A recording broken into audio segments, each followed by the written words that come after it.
करे हम सैर रूहानी, चलो करे हम सैर। हाथ में हाथ लिए बाबा के, चलो करे हम सैर। चलो करे हम सैर रूहानी, चलो करे हम सैर। हाथ में हाथ लिए बाबा के, चलो करे हम सैर।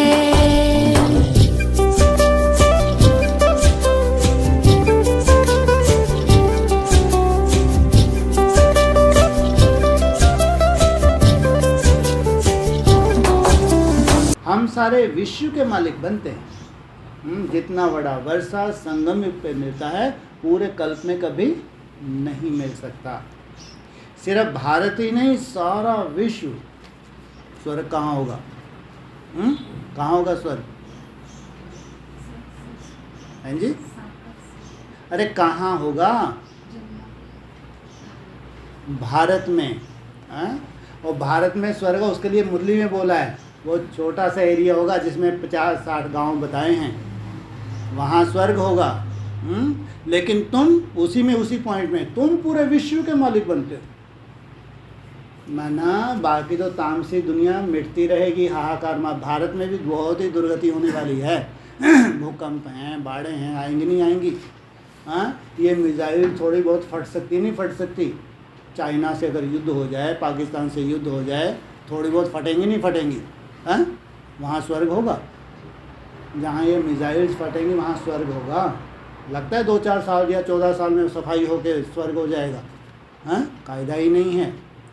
जहाँ तुम्हारा स्वर्ग हो वहाँ मुरली का पॉइंट है, वहाँ 50-60 गांव होंगे। लेकिन तुम विश्व के मालिक बनते हो। क्या मतलब हुआ? क्या मतलब हुआ? और इससे बड़ी राजाई कभी नहीं तुमको मिलती। ना सतयुग, ना त्रेता, ना द्वापर, ना कलयुग। क्या मतलब हुआ? हाँ, पूरे विश्व की आत्माओं में जब तुम्हारी प्रत्यक्षता होती है, तुम्हारे सिद्धि स्वरूप जब संसार में प्रत्यक्ष होता है, तो सिद्धि स्वरूप को चैलेंज करने वाले भी तो होंगे, बड़े बड़े तांत्रिक। नहीं होंगे? हाँ, नहीं होंगे। अब तुम इतने बड़े बम बन गए, बहुत बड़ी तोप हो तुम, तो तुम्हारी चेकिंग होगी नहीं होगी? नहीं होनी चाहिए। अव्यक्तवाणी तो बोला है, बड़े बड़े तांत्रिक जो है तुम्हारे ऊपर वार करेंगे।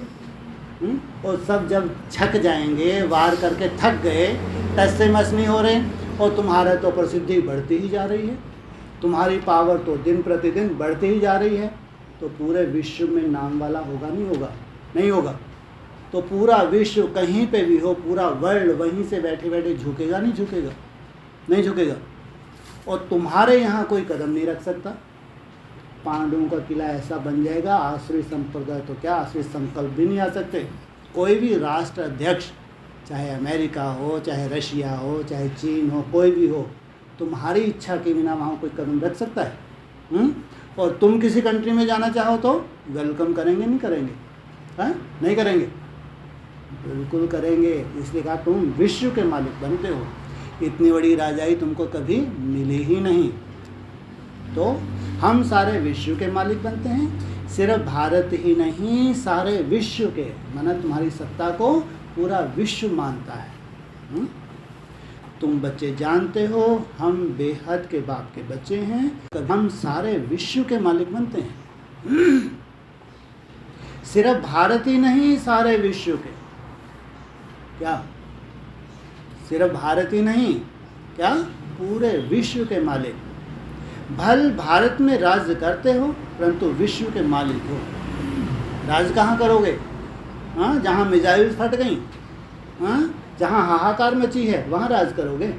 भारत में ही जहाँ मिसाइल फटेंगी वहाँ राज करोगे बैठ के? हाँ, कचरे के ढेर के ऊपर मैं राजा हूँ। हाँ, लाशों के ऊपर बैठ के राजा, ऐसा? तो सोचो तुम्हारे लिए कितना सुंदर भगवान ने व्यवस्था की होगी। कितनी सुंदर व्यवस्था होगी।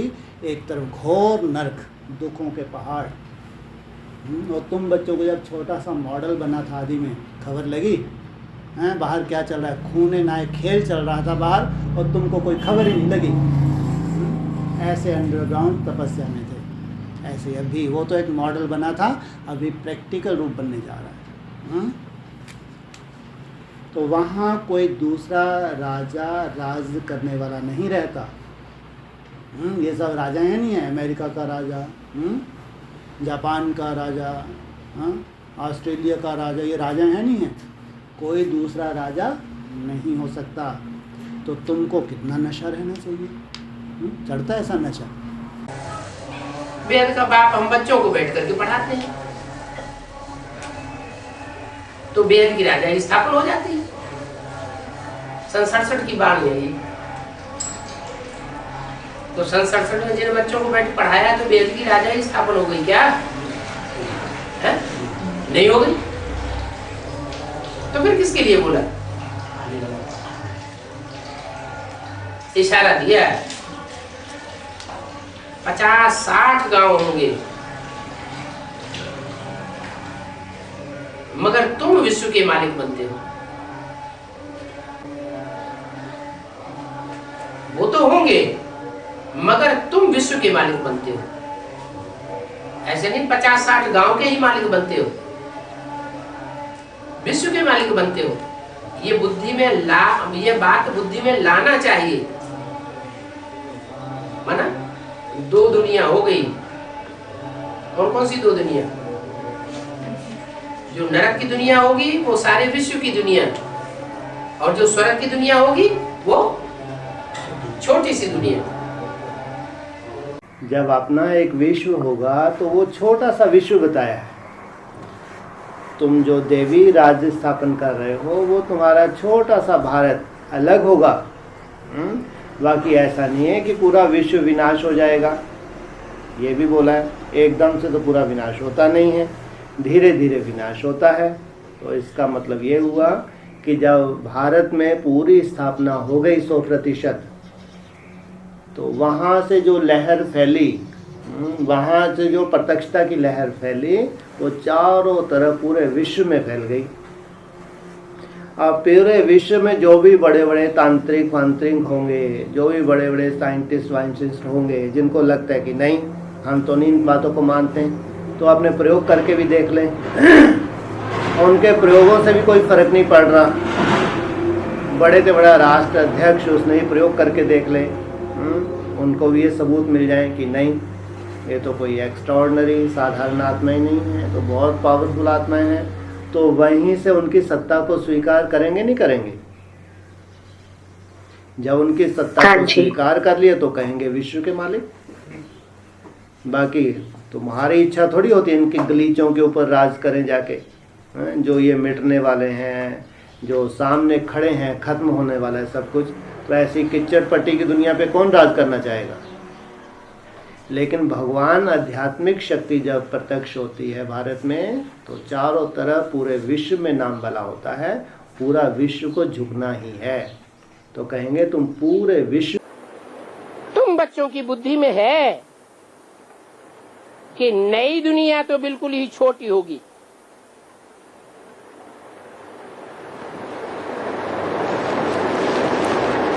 जहां ज्ञान सुनने और सुनाने का काम नहीं होगा। क्या सुनने सुनाने का काम होगा? फिर क्या करेंगे? सतयुग की बात है, त्रेता की बात है, द्वापर कलयुग की बात है, सूक्ष्म पतन की बात है, परमधाम की बात है। कहाँ की बात है? हैं? बहुत छोटी दुनिया होगी। बिल्कुल छोटी दुनिया होगी। कहाँ की बात है? हाँ, स्वर्णिम संगम युग की बात है।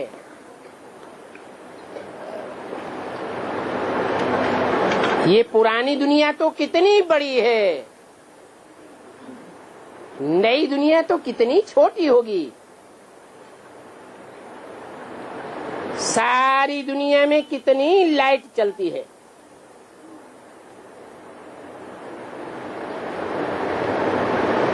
लाइट के द्वारा क्या क्या होता है, कितनी चकाचौंध हो जाती है।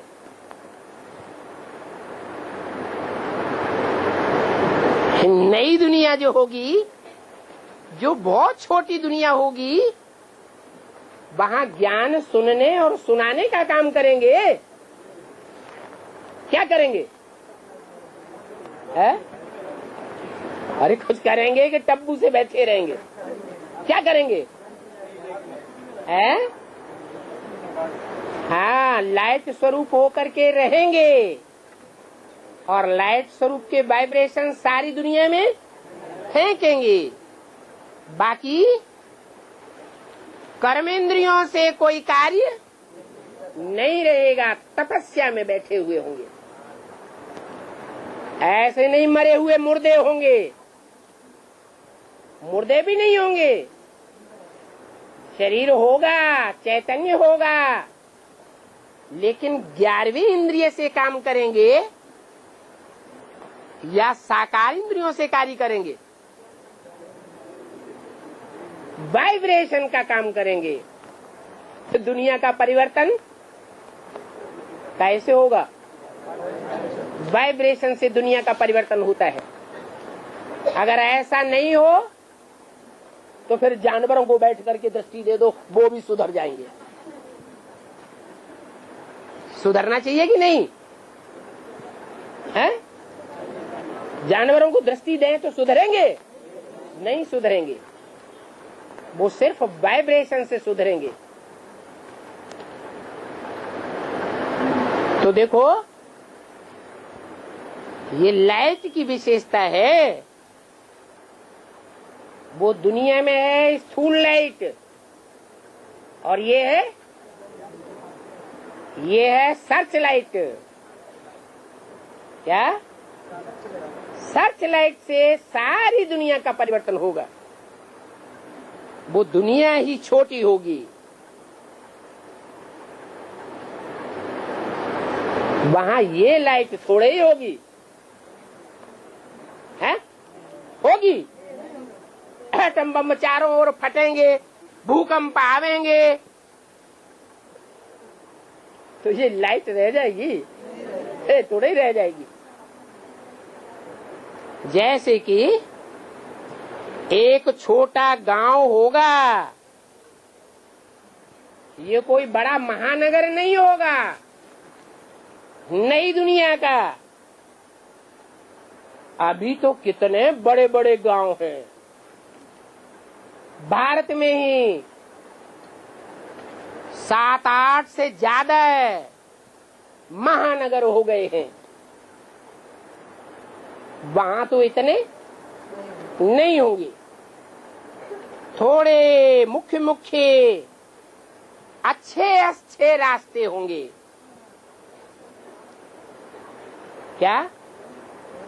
अभी तो दुनिया में रास्ता बताने वाले भी ढेर के ढेर हैं और रास्ते भी ढेर के ढेर। जितने मनुष्य उतने रास्ते बताते हैं। तुंडे तुंडे मतिर भिन्ना। वहां तो मुख्य थोड़े रास्ते होंगे। कितने होंगे? है? उस नई दुनिया में जो बहुत छोटी सी दुनिया होगी, उसमें रास्ते बताने वाले कितने होंगे? ज्यादा से ज्यादा। और रास्ते कितने होंगे? नहीं, 8 रास्ते होंगे और बताने वाले भी 8 होंगे। अगर उस छोटी दुनिया में 8 रास्ते नहीं होंगे तो जो बड़ी दुनिया बनती है 500 करोड़ की, उसमें मुख्य मुख्य जो धर्म है वो कैसे पनपेंगे? पनप रहे हैं या नहीं पनप रहे हैं? पनप रहे हैं। वहां नई दुनिया में 5 तत्व भी सतो प्रधान बन जाते हैं। क्या? छोटी दुनिया होगी। जिस समय वो छोटी दुनिया होगी उस समय सारी दुनिया में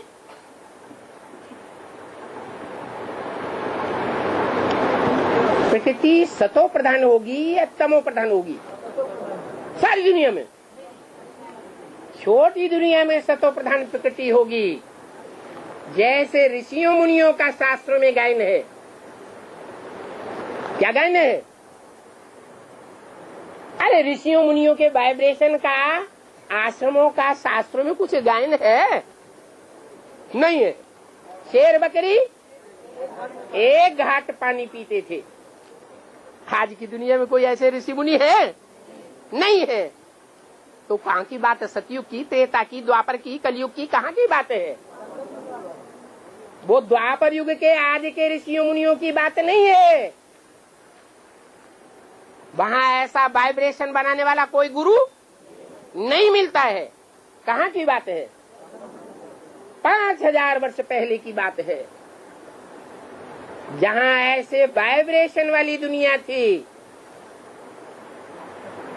कि जो भी संसर्ग संपर्क में आता होगा उसका वाइब्रेशन चेंज हो जाएगा। शेर जैसा पार्ट बजाने वाली आत्मा और बकरी जैसा अधीनता का पार्ट बजाने वाली आत्मा भी एक घाट पानी पिएगी। आत्मा आत्मा भाई भाई होकर के रहेंगे। ऐसे नहीं कि वो द्वापर युग के आज के ऋषियों मुनियों की बात है।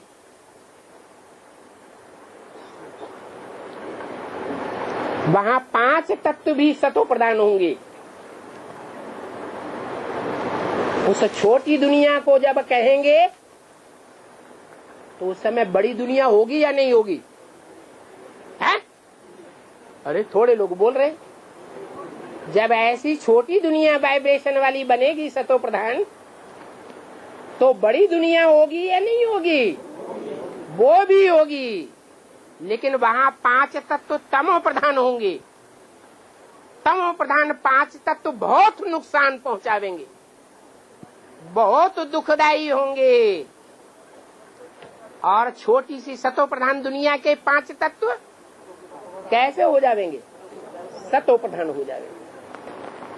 तत्व और तत्व का जो संघात रूप प्रकृति है, कुदरत, वो जड़ है या चैतन्य है? वो जड़ है। वो जड़ प्रकृति ज्ञान की बातों को नहीं मानती। क्या? ज्ञान की बातों को धारण ही नहीं करती। जैसे वो कैसे परिवर्तित होती है? वाइब्रेशन से परिवर्तित होती है। जैसे कि और जीव जंतु हैं मनुष्य के अलावा, वो जड़त्वमयी बुद्धि वाले हैं। वो ज्ञान नहीं सुनेंगे, समझेंगे भी नहीं, तो कैसे परिवर्तित होंगे? वाइब्रेशन से परिवर्तित होंगे। तो वहाँ 5 तत्व भी सतो प्रधान होंगे। बाकी दुनिया में, बड़ी दुनिया में 5 तत्व अति तमो प्रधान होंगे, बहुत दुखदायी हो जाएंगे। बाकी नई छोटी उस दुनिया में ये 5 तत्व भी कब चंचलता नहीं करेंगे। लोग प्रश्न करते हैं कि ऐसा कैसे हो सकता है कि सारी दुनिया में भूकंप आवे, एटम बम फटे, वाइब्रेशन खराब हो जावे, हवा दूषित हो जावे, एटम बमों की दुर्गंध से, और माउंट आबू में उसका लेस न लगे। ये कौन सी ताकत होगी? वे संगठित राजयोग की ऐसी पावर होगी जहां दुनियावी इन 5 तत्वों का कोई भी असर नहीं होगा। वहां इंद्रियों की चंचलता भी नहीं होती। 5 तत्व कोई भी चंचलता नहीं करेंगे। जैसे कि सुखधाम हो जाता है। कौन सा धाम? उस दुनिया में जो बैठने वाली आत्माएं होंगी उनको दुख महसूस नहीं होगा। देह तो होगी लेकिन मनसा से दुख नहीं होगा। क्यों? उनके सगे संबंधी कोई अमेरिका अफ्रीका में बैठे हो, समाचार आए कि मर गए, तो दुखी नहीं होंगे? हैं? हाँ, वो कब दुखी नहीं हो सकते। जैसे कि सुखधाम हो जाता है। विश्व की बात, स्थूल विश्व की बात आ रही है, वो बिना चमत्कार के हो सकेगा? है? वो होगा तुम्हारा जो संगठन है, जो पांडवों का किला बनेगा, जिसके लिए बोला है खास मुरली में। क्या बोला है? हाँ, पांडवों का किला ऐसा बन जाएगा, आसुरी संप्रदाय तो क्या, आसुरी संकल्प भी उसमें नहीं आ सकते। तो कितना चमत्कारिक होगा वो संगठन।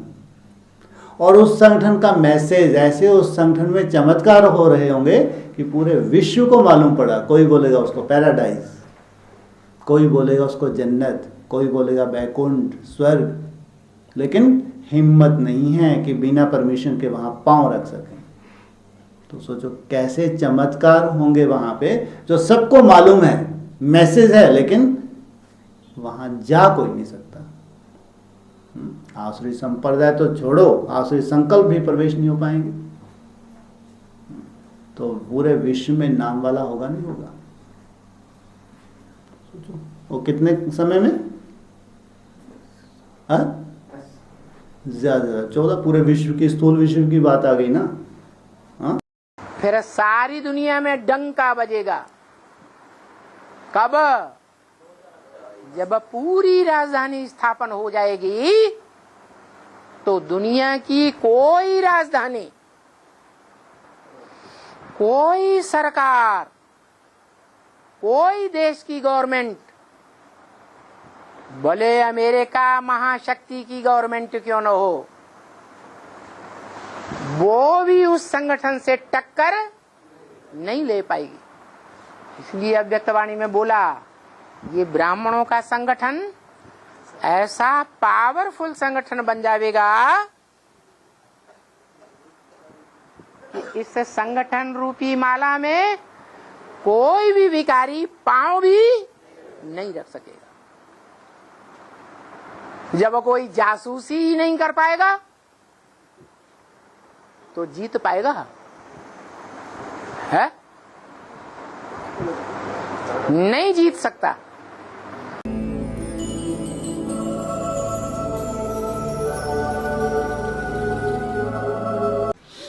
2018 में शुरुआत है बैकुंठ की शुरुआत, और 18 साल में बैकुंठ में 16,000 आत्माएं को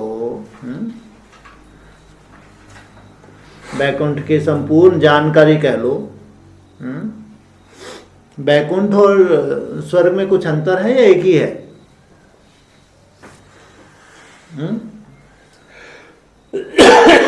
बैकुंठ और स्वर्ग में अंतर है या एक ही है? अंतर है। अंतर है। क्या अंतर है? बैकुंठ में अतीन्द्र सुख भोगने का। हाँ, बैकुंठ अर्थात कलातीत, कलातीत। स्वर्ग अर्थात ऐसे 8 कलाओं से ऊपर शुरू हो जाता है, वे 16 कला तक भी पहुंच जाते हैं स्वर्ग में। तो स्वर्ग की कैटेगरीज हैं, 2 कैटेगरी में बांट दो, स्वर्ग और सेमी स्वर्ग। लेकिन बैकुंठ अर्थात कलातीत, तो कम से कम 16,000 आत्माओं को जानकारी मिल जाएगी कलातीत। ये उनका लक्ष्य है 37 तक। क्या 37 तक 16,000 आत्माओं को उनका लक्ष्य मिल जाएगा। ये है हमारा लक्ष्य। पहुंच नहीं जाएंगे, स्वर्ग में पहुंच जाएंगे, सैमी स्वर्ग में पहुंचे या कुछ स्वर्ग में पहुंचे, हाँ, लेकिन और जब तक सैमी स्वर्ग में नहीं पहुंचेंगे तो कलातीत का लक्ष्य केवल वैसे ही है जैसे रुंड का पानी क्या बोलते हैं, मृग तृष्णा। वैसा ही है। इसलिए वैकुंठ माना बाप समान, स्वर्ग माना लक्ष्मी नारायण समान। देवताएं नीचे होते हैं, भगवान भगवती ऊपर होते हैं। देवताओं की कैटेगरीज हैं, सेमी स्वर्ग और स्वर्ग, उसके ऊपर वैकुंठ। 3 स्टेजेस हैं। तो स्वर्ग में तो सब होंगे, वहां दुख शांति नहीं होनी चाहिए, तब कहेंगे स्वर्ग। लेकिन वो स्वर्ग वाले वैकुंठ को भी देख सकते हैं, जा नहीं सकते वैकुंठ में, नहीं तो हो सकते हम भी चलो सीढ़ी चढ़ के चले जाएं। हाँ, देख सकते हैं, इतने भाग्यशाली हैं कि उनको प्रैक्टिकल वैकुंठ दिख रहा है, लेकिन जा नहीं सकते। इसलिए एक लक्ष्य मिल गया। हाँ, वैकुंठ में जाने का उनके पास लक्ष्य है, लेकिन दुख शांति नहीं है, बाहर हाहाकार मची हुई है। वहां क्यों नहीं रोते हैं? क्योंकि सबको ये स्थिति बनी रहती है पक्की कि हम ज्योति बिंदु आत्मा हैं, बिरकुटी के मध्य में रहने वाली। हम देह नहीं हैं, न रोते हैं न पीटते हैं, बिल्कुल ही नहीं। आप बच्चे भी समझते हो कि ऐसे ही है बरोबर, क्योंकि वैकुंठ की महिमा तो बड़ी भारी है। क्या सतयुग में, त्रेता में जो स्वर्ग होता है, उस स्वर्ग से भी ऊंचा एक और स्टेज है जिसे कहा जाता है वैकुंठ। उसकी महिमा तो बड़ी भारी है, जहां अतीन्द्रिय सुख बच्चे तुम लेते हो। भले मुसलमान लोग कहते हैं उसका नाम बहिश्त है, क्रिश्चियन लोग कहते हैं पैराडाइज है, परंतु कहाँ है ये बात उन लोगों को पता नहीं पड़ सकता। तभी अपने उजारे प्यारे वैकुंठ देश में चल सके। वैकुंठ क्या हो जाएगा तुम्हारा? है देश। देश ही अलग होगा। सोचो आप, किसी की ताकत है वहां जाने की? हाँ, कोई भी राष्ट्राध्यक्ष कोई भी कंट्री का क्यों ना हो, बड़े से बड़ा, जा सकता है? जाने की सोच भी नहीं सकता। हाँ, तुम परमिशन दे दो तो बात अलग, लेकिन वो नहीं जा सकता तुम्हारे देश में। तो वैकुंठ देश में चल सकें तो अब आप वहाँ के कैसे अच्छे अच्छे कॉलेजेस होंगे, कैसे सुंदर बगीचे फूल आदि होंगे, कितने बड़े बड़े फूल होते हैं। क्या ऐसे छोटे मोटे फूल नहीं होते। वहाँ की हर चीज नई, एक्सीलेंट, नंबर 1 होती है। 5 तत्व ही सतो प्रधान हो जाते हैं। यहाँ तो 5 तत्व भी तमो प्रधान है, उनसे बना हुआ ये शरीर भी तमो प्रधान है। कहाँ की बात की? वही वैकुंठ, वही अमरलोक की बात कर रहे हैं, जो हमारे जीवन का लक्ष्य है।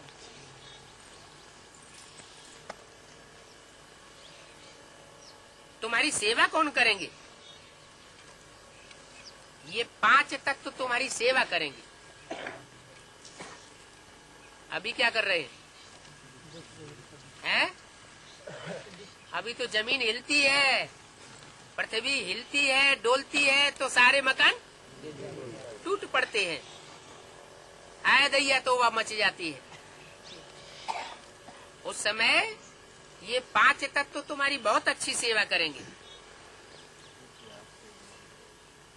अच्छे से अच्छी चीज तुम्हारे लिए पैदा होगी। किनके लिए? जो बच्चे सन्मुख होकर ये पढ़ाई पढ़ते हैं, उनके लिए अच्छी से अच्छी चीज पैदा होगी।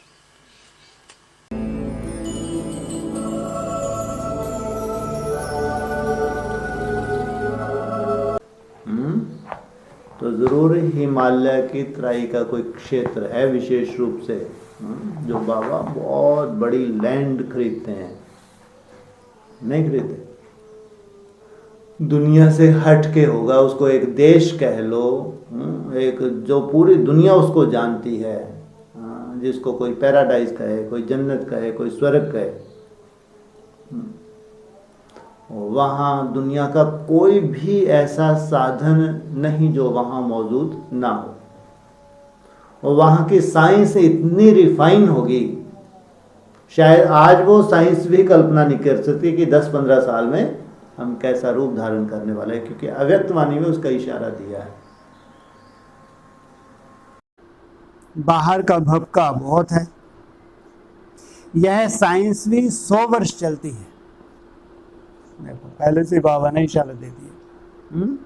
साइंस कितने वर्ष चलती है, और भगवान भी कितने वर्ष के लिए आता है, ज़्यादा से ज़्यादा 100 वर्ष के लिए। तो आप सोचो ये जो 10-15 साल हैं, इसमें साइंस का क्या हो जाएगा, काम तमाम। और हमारी दुनिया में साइंस होंगी नहीं होंगी, हैं? हाँ, इसलिए बाबा ने बोला साइंस तुम्हारे लिए है। इधर बाप आते हैं, उधर इनकी इन्वेंशन शुरू हो जाती है। ये साइंस है ही तुम्हारे सुख के लिए। यह है दादा जब बॉम्बे में सर्विस पर था तो यह बिजली, टेलीफोन आदि कुछ नहीं था। अभी साइंस ने कितना कमाल किया है। अभी बाकी थोड़े वर्ष हैं। साइंस का घमंड 100 वर्ष से शुरू हुआ है। सत्युग के 100 वर्ष में तो पता नहीं क्या कर देंगे। एक तरफ ऊपर क्या बोला, 100 वर्ष में साइंस खल्लास। अभी क्या बोल रहे हैं, सत्युग के 100 वर्ष में तो पता नहीं क्या कर देंगे। इसका मतलब संगम युग जो 100 वर्ष है, ये है संपूर्ण रूप से अंडरग्राउंड पूरी स्थापना। पूरी स्थापना ये नहीं है कि 4.5 लाख या 9 लाख पूरे तरह स्थापना होकर दिखाई देंगे, ऐसा नहीं है। जो फर्स्ट राजा ही करने के लिए आते हैं, जैसे ब्रह्मा बाबा, उनके साथ और भी तो होंगे ना, है ना। अब वो जब जन्म लेंगे, फिर वो जिनको जन्म देंगे कितना वर्ष लग जाएगा। बच्चों को जन्म वहाँ कितने वर्ष में देते हैं, मुरली में कितना वर्ष आया, माना आधा में 75-80 साल मुरली का पॉइंट है। सोचो तो सेकंड नारायण को कब उतरना होगा। ब्रह्मा बाबा जब लगभग 80 साल के हो जाएंगे तो कम से कम 36 आ जाएगा। कौन सा 36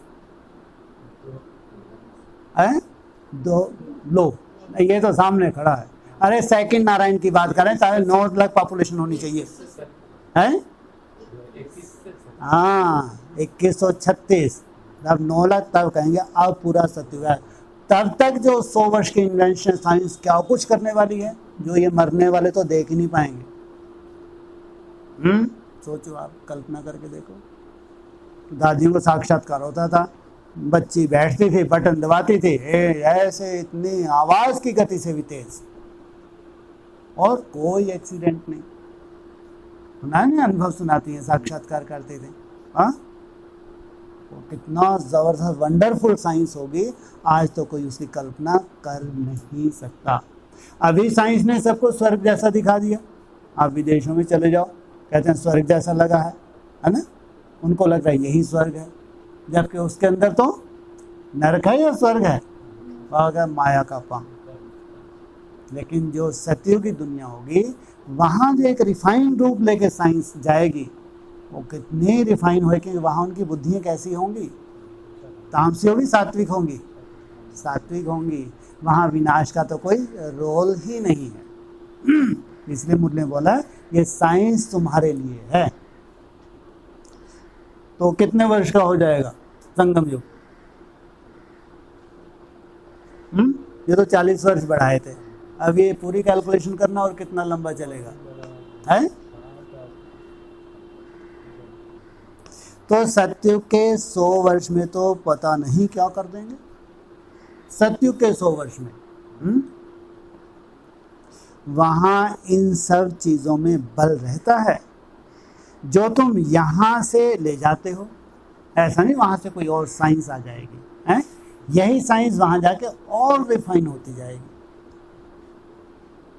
अखंड अटल सुख शांति में राज करने के लिए तुम बल ले जाते हो। तो मनुष्य समझ सकते हैं तो कितना अच्छी मेहनत करके बहुत अच्छा बनाएंगे। तो ये तो बच्चे जानते हो, हमारा तो बहुत अच्छा बनेंगे, आगे चलकर बनेंगे। अभी तो सिर्फ इनका साक्षात्कार होता है ना, तो स्वर्ग के मालिक बनते हैं, उनको बुद्धि का साक्षात्कार होता है। और आगे चल करके तो फिर तुमको स्वर्ग भी देखने में आवेगी।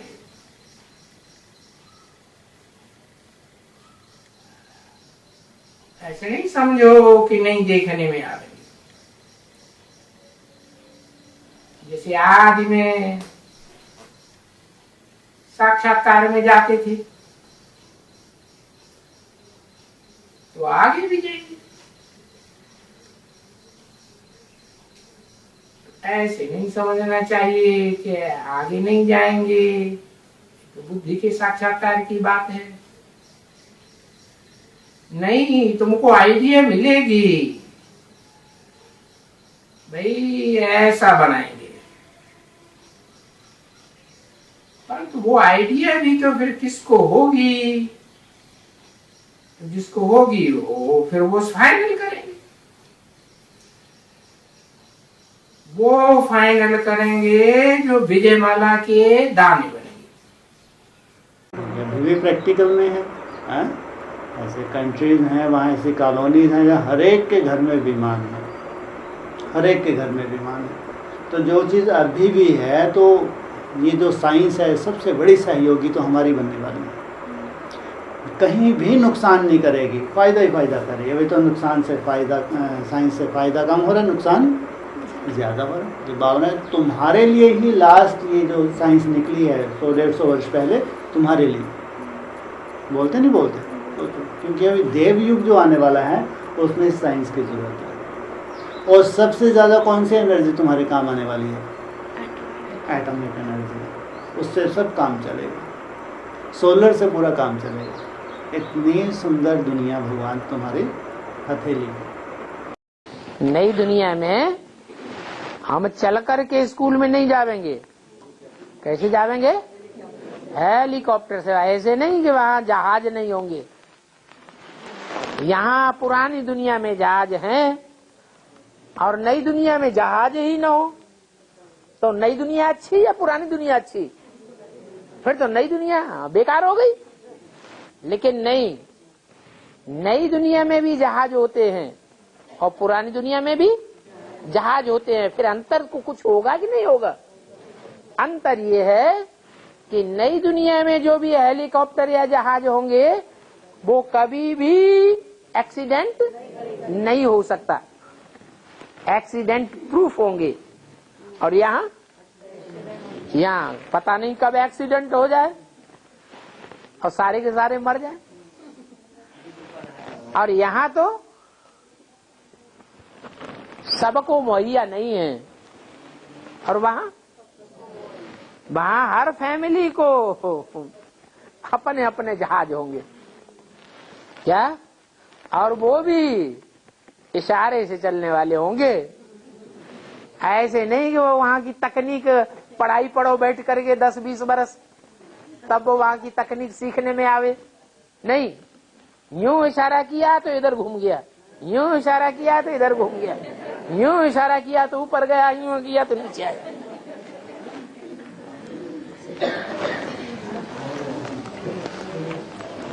बोलो, प्रश्न करो। और क्या प्रश्न करोगे? है संशय आ रहा है? हैं? नहीं, झूठा ही कह दिया, नहीं आ रहा है। वहां की साइंस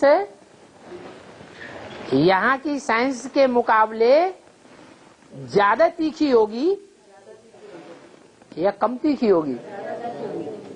ज्यादा तीखी साइंस होगी। आज के जो वैज्ञानिक हैं कितना नाम कमाते हैं, वो वैज्ञानिक नई दुनिया में जावेंगे या नहीं जावेंगे? वो वैज्ञानिक भी नई दुनिया में जावेंगे, परंतु बेचारे अभी ज्ञान नहीं ले रहे हैं, इसलिए पीछे रह जावेंगे। लास्ट में आवेंगे और पढ़ाई इतनी फास्ट पढ़ाएंगे कि नई दुनिया की तकनीक एकदम फर्स्ट क्लास होगी।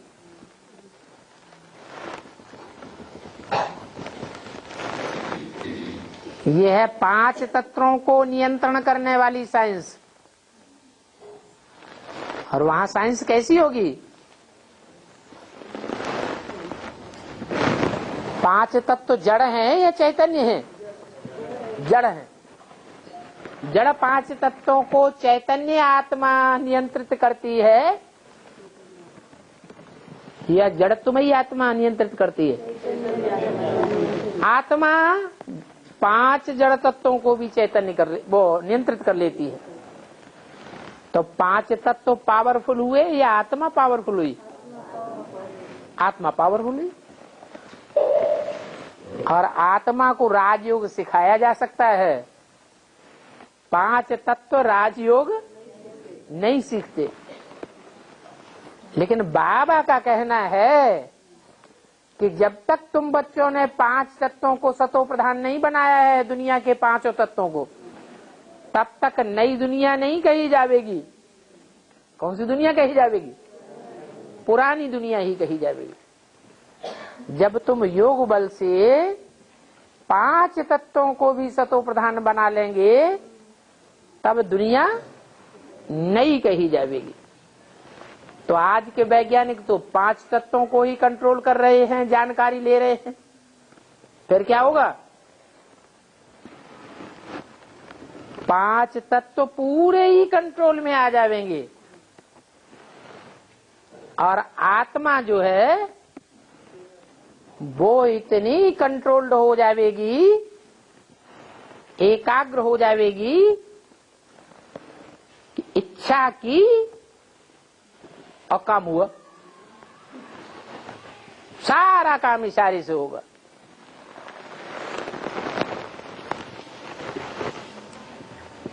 योगी कंट्रोल करेंगे आत्मा को और आत्माएं कंट्रोल करेंगी 5 तत्वों को।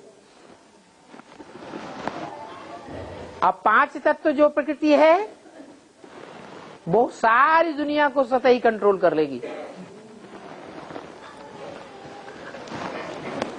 वहां हमें खाने पीने के लिए इतनी मेहनत करने की जरूरत नहीं पड़ेगी। जो सारा परिवार कमाई कमाने में लग जाए, पढ़ाई पढ़ने में लग जाए, एक एक बच्चे को एक एक बोरा किताबें रोज ढोनी पड़ती हैं, सब कुछ सहज हो जाएगा। सारी कार्रवाई प्रकृति के द्वारा होगी। हमें क्या करना है? फिर मौज मस्ती मारना। आज के बड़े बड़े ऑफिसर्स होते हैं, बड़े बड़े मल्टी मिलियनायर्स होते हैं, उनके बच्चे होते हैं, वो काम करना ज्यादा पसंद करते हैं या क्लबों में मस्ती मारना ज्यादा पसंद करते हैं? तो बस ऐसी ही दुनिया हमको मिलेगी। संगीत, डांस, चित्रकारी, नाटकबाजी, मस्ती मारते रहो। वैज्ञानिकों को परिवर्तन करने और रिफाइन साधन बनाने में,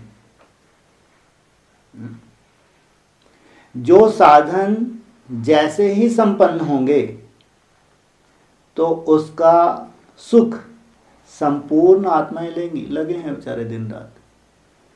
किनके लिए हैं? किनके लिए? हाँ, तुम संपूर्ण बनोगे और उनके भी इन्वेंशन कंप्लीट तुम्हारे लिए कर रहे हैं। सोचो आप, भगवान प्रेरणा दे रहे। ये तुम्हारे पास आएंगे,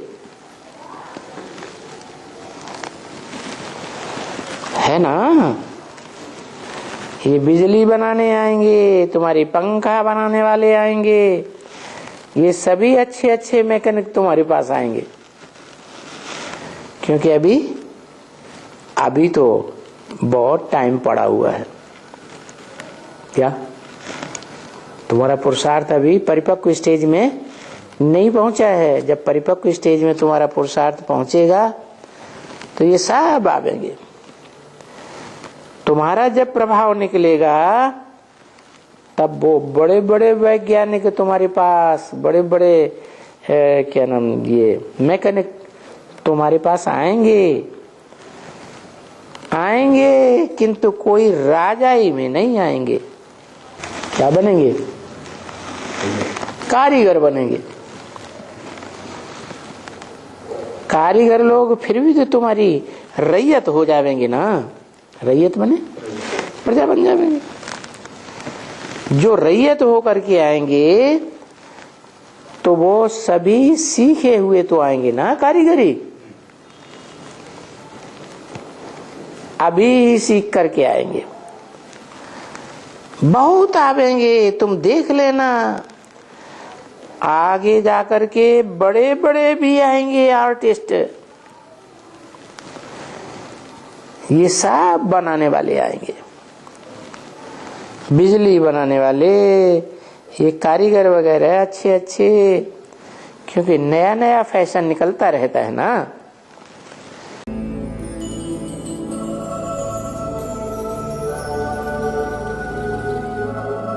जनक मिसल ब्राह्मण भी हैं, कोर्टों में कोई, उनके लिए तो बोला है मुरली में, रिचेस्ट इन दी वर्ल्ड।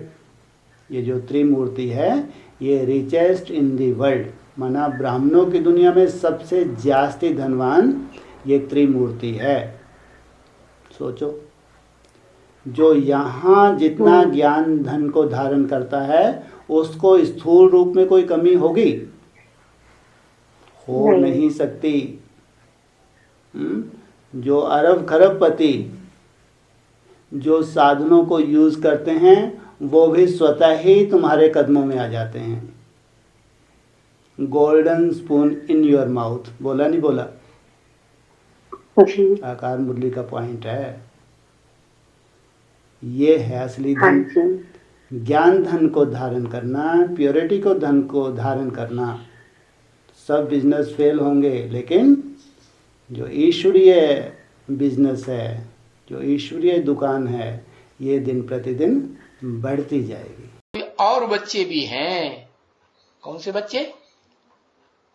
कोई है कि नहीं? कौन? जो साइंस के साधनों को दुनिया में सबसे जास्ती है उपयोग करेंगे। कौन? तुमको माने कम से कम 2 तो होना चाहिए, 3 भी हो सकते हैं, लेकिन सन्मुख तो नहीं कहेंगे। 8 है, अच्छा, कम से कम, इससे कम कोई नहीं। वो 8 इकट्ठे होंगे तभी साइंस के साधनों को कर पाएंगे। अच्छा, हाँ, ये भी बात है। क्योंकि बाप आते हैं, माना प्रत्यक्ष होते हैं, प्रत्यक्षता रूपी जन्म लेते हैं। तो कब प्रत्यक्षता रूपी जन्म लेते हैं? जब प्रत्यक्षता रूपी जन्म लेते हैं तो धक्क से राजधानी स्थापन कर देते हैं। तो राजधानी में 1, 2, 3 ही होते होंगे या ज्यादा होंगे? कम से कम 8 तो जरूर होते हैं। तो 8 जो संपन्न आत्माएं हैं, जो शिव के सर के ऊपर दिखाई जाती है। अष्टमूर्ति कहते हैं ना शिव को। हाँ, 8 देवताएं त्रिमूर्ति से नीचे, 3 मूर्ति तो सबसे ऊंची और 8 उससे नीचे। तो जो 8 हैं वो सबसे ऊंचे हैं राजधानी में।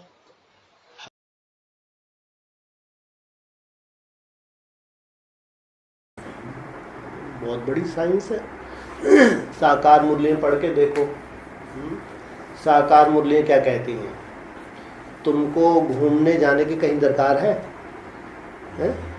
तो एक ही स्थान पे बैठे, एक तो ये है कि एक से स्थान पे बैठे हमने वो दृश्य देख लिया, है ना, जैसे टीवी में देख लिया, लेकिन आप वहीं आप इमर्ज हो जाए, वहाँ पहुँच जाए, फिर उसका अनुभव करें।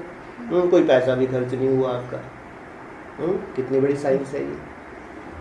तो राजयोग तो अगर साकार मूल्यों को पढ़ेंगे तो मालूम पड़ेगा, इसी स्टेज में हम पहुँचने वाले हैं। ये है राजयोग। चाहे धरती के अंदर क्या कुछ छुपा हुआ है, चाहे वो देखना हो, क्योंकि अगर आपको आगे चल के बहुत कुछ निर्माण करना है तो प्रकृति स्वतः ही देगी, या बड़े बड़े तो आपको वो चाहिए, अरब खरबपति चाहिए, कमी तो होगी ही नहीं। तो चाहे धरती के अंदर से जो दबे हैं खजाने वो निकालने की बात हो, चाहे आपको तीसरा नेत्र आपका खुलता है, या ऐसी कौन सी बहुत बड़ी साइंस है आगे चल के, जैसा जैसा बाबा ने बोला है साकार मूल्यों में, तो उस हिसाब से तो इसकी तो कल्पना भी कोई नहीं कर सकता। अरे उस समय तुमको तो साक्षात्कार, बस यहाँ बैठे बैठे भी तुम अपनी राजधानी भी देख सकेंगे। क्या कहा? कहाँ बैठे बैठे? माउंट आबू में तपस्या करते करते भी, आत्मिक स्थिति में बैठे बैठे भी तुम अपनी दिल्ली राजधानी देख सकेंगे। वो तुम्हारी ऐसी अवस्था आ जाएगी कि तुमको कोई शरीर लेकर, स्थूल या सूक्ष्म शरीर लेकर राजधानी देखने जाने की जरूरत नहीं। दूर बैठे बैठे सब कुछ देखते रहे।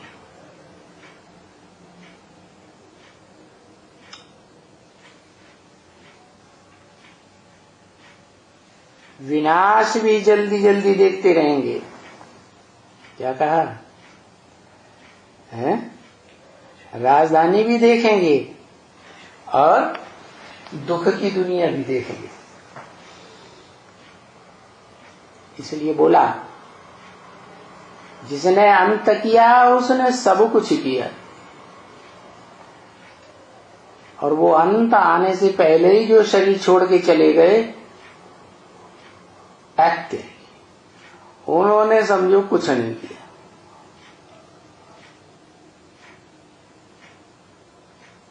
बहुत अच्छी अच्छी सीनरी देखेंगे। क्या? जैसे तुलसीदास ने लिखा है, भूतल देखें शैल बन भूतल भूरि निदान। क्या?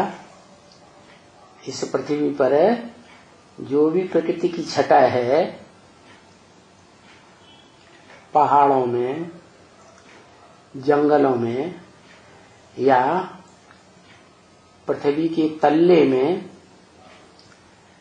जहां जहां भी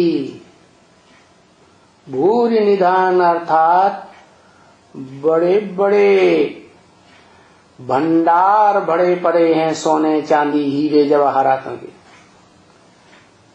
वो सब एक जगह बैठे बैठे देखते रहेंगे।